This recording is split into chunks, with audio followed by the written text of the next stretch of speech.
Oke, bismillahirrahmanirrahim. Assalamualaikum warahmatullahi wabarakatuh. Kita mulai untuk sesi presentasi kali ini. Eh, di sini kita akan bahas sistem informasi berbasis web yang aplikasinya bernama Sercam ya. Kemudian apa sih Sercam itu gitu? Jadi seperti pada namanya Sercam, istilahnya berbagi informasi kamera ya.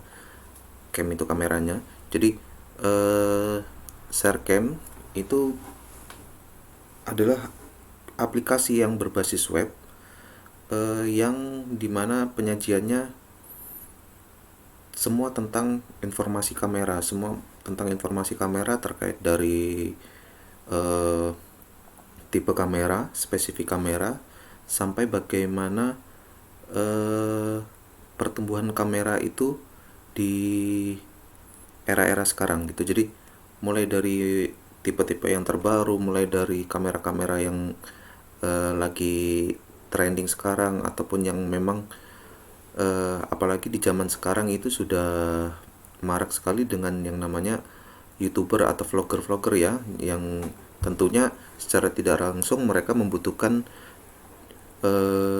gadget kamera ya, maksudnya untuk mengambil sebuah video ataupun foto, sehingga secara tidak langsung juga mereka membutuhkan informasi terkait kamera-kamera apa saja yang mumpuni, apa-apa saja yang kamera eh, mudah dan istilahnya lebih sesuai dengan kebutuhan mereka seperti itu. Nah, kalau ruang lingkupnya sendiri pada perangkat lunak ataupun ruang lingkup pada Sercam ini sendiri, tentunya sebenarnya kita hanya baru sampai pada sharing informasi. Jadi seperti informasi yang tadi disampaikan mengenai tipe kamera, spesifik kamera, dan istilahnya versi apa saja yang akan diluncurkan, dan istilahnya tipe-tipe terbaru apa saja yang akan muncul dari beberapa rival-rival eh, merek kamera ya. Jadi baru sampai pada informasi, tapi jadi kita belum pada seperti di mana kamera tersebut akan bisa kita beli dan harganya seperti berapa, itu belum sampai pada ke sana. Jadi batasannya baru sampai informasi saja gitu. Oke, propose atau tujuan kenapa harus Sharecam. eh Seperti pada di awal tadi, karena Sharecam ini adalah tujuannya untuk berbagi informasi terkait kamera, jadi ya kita berusaha untuk menyajikan atau memberikan informasi terkait kamera itu agar bisa dapat lebih mudah. Mudah dalam artian eh, si user ataupun si pengguna itu bisa dengan mudah mengaksesnya, eh, dengan ditambah lagi dari visual-visual desain yang kita berikan, sehingga harapannya bisa mewakili bagi user atau pengguna aplikasi ini agar mereka dapat terpenuhi keinginannya untuk mendapatkan informasi terkait kamera seperti itu. Nah, bagaimana Sharecam akan dikenalkan atau digunakan? Karena mungkin saat ini itu bukan lagi, sudah marak sekali yang namanya sosial media seperti Instagram, Facebook, ataupun aplikasi-aplikasi media informasi yang lainnya ya, jejaring sosial yang lainnya, sehingga mungkin ya Sharecam ini tentunya akan dikenalkan melalui media-media sosial tersebut seperti Instagram, Facebook, mungkin YouTube juga seperti itu. Jadi tidak nutup kemungkinan juga, harapannya ya kita bisa bekerja sama dengan media-media informasi yang lain ya, sehingga eh, aplikasi ini bisa lebih dikenal lagi ke semua kalangan, bahkan ke pengguna kamera ataupun masyarakat yang lainnya begitu. Nah, problem solution.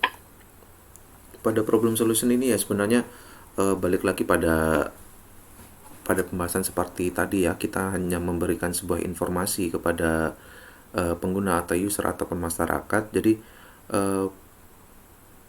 pada Sharecam ini sebenarnya kita berusaha memberikan penyelesaian masalah pada masyarakat, karena akan karena beberapa ada kondisi seperti ini. Si pengguna atau si user ini dia membutuhkan informasi terkait kamera. Dia pengen sebuah kamera yang sesuai dengan keinginannya, sesuai dengan karakternya. Cuman kendalanya biasanya si pengguna ataupun si user ini tadi, dia harus mengunjungin outlet atau toko-toko tersebut terkait kamera ya.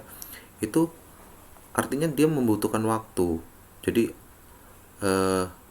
dia harus ada effort ke tokonya, harus ada effort untuk ke outletnya, dia harus ada effort keluar kota untuk bisa nyamperin toko tersebut, hanya sekedar untuk mendapatkan informasi, seperti spesifikasinya, tipe apa saja yang mumpuni, terus tipe ini, merek ini, spesifikasinya apa, kameranya berapa piksel, terusnya jangkauan jarak tangkap kameranya berapa meter. Nah, itu mereka secara langsung harus ke toko gitu. Jadi dengan aplikasi ini harapannya selain dapat digunakan oleh orang banyak, kita pengennya bisa ngebantu orang-orang untuk dapat mendapatkan informasi yang diinginkan. Jadi dengan aplikasi ini tentunya harapannya si user ataupun si pengguna ini tidak perlu lagi harus mengeluarkan biaya atau membuang waktu, harus datang ke tokonya, harus keluar kota untuk mendatangi outletnya. Jadi dengan aplikasi ini mereka bisa langsung akses. Jadi mereka bisa langsung searching. Dari aplikasi ini mereka bisa langsung mendapatkan informasi yang diinginkan, mulai dari spesifikasi, tipe-tipenya, terus rival-rivalnya apa saja.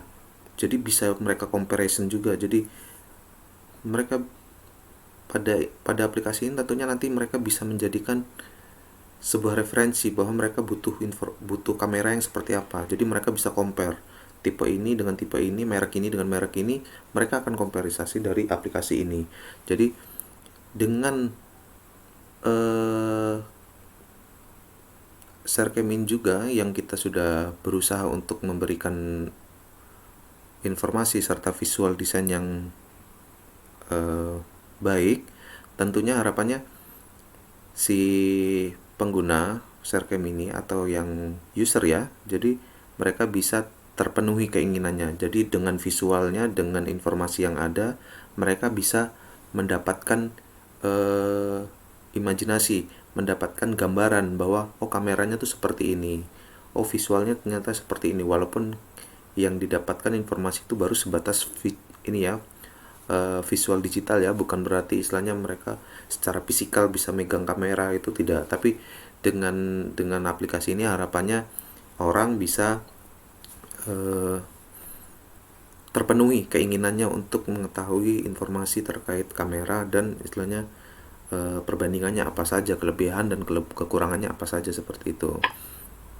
Nah, kemudian pada metodenya, pada metode kali ini kalau untuk Sharecam ya, ini berdasarkan dari analisa kami ya, istilahnya berusaha untuk mempelajari bagaimana Sharecam ini akan dibangun. Jadi kami mempertimbangkan bahwa pada aplikasi ini kita menggunakan metode waterfall, di mana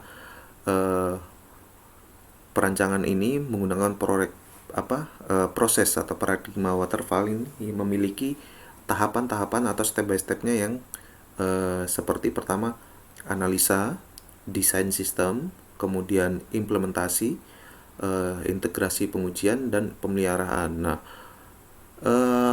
analisa ini tadi yang kita analisa yaitu tadi apa sih yang mau kita butuhkan dengan Sharecam ini, kemudian supaya terpenuhi informasi yang kita inginkan ini kepada si pengguna ataupun pada si user. Jadi kita harus analisa dulu.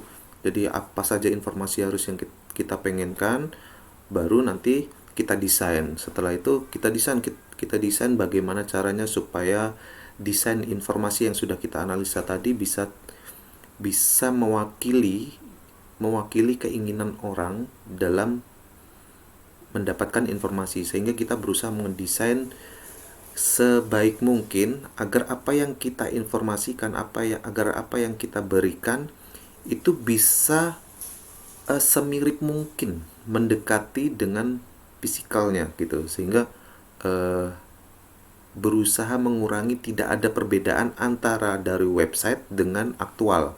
Jadi harapannya seperti itu. Makanya kita analisa dulu, kemudian kita desain sistemnya, kemudian kita implementasi. Nah, implementasi ini ya mulai dari pembuatan websitenya, pembuatan codingnya, pembuatan istilahnya database-nya, semua ini proses implementasi. Desain juga seperti itu. Jadi desainnya juga, dari desain juga kita tentukan database-nya seperti apa, nanti eh, metodenya seperti apa, itu seperti itu. Kemudian ada namanya tahap berikutnya, itu integrasi dan pengujian. Integrasi dan pengujian ini tentunya eh, bagaimana dari coding-coding yang sudah kita buat, dari istilahnya program yang kita buat ini, kemudian kita integrasikan dengan database yang kita miliki. Database ini isinya ya bisa jadi mulai dari tipe-tipe kameranya, mulai dari spesifik kameranya, mulai dari istilahnya eh, data-data kamera, untuk kemudian nanti supaya bisa diintegrasikan dengan program yang ada, supaya bisa dikombin, kemudian bisa memberikan informasi yang lengkap kepada user. Nah, seperti itu. Nah, yang terakhir kalau untuk waterfall eh, itu ada namanya pemeliharaan atau maintenance. Jadi pada pemeliharaan ini eh, kita berusaha untuk memberikan pemeliharaan atau manage program yang sudah kita implementasikan, tentunya yang sudah kita publish.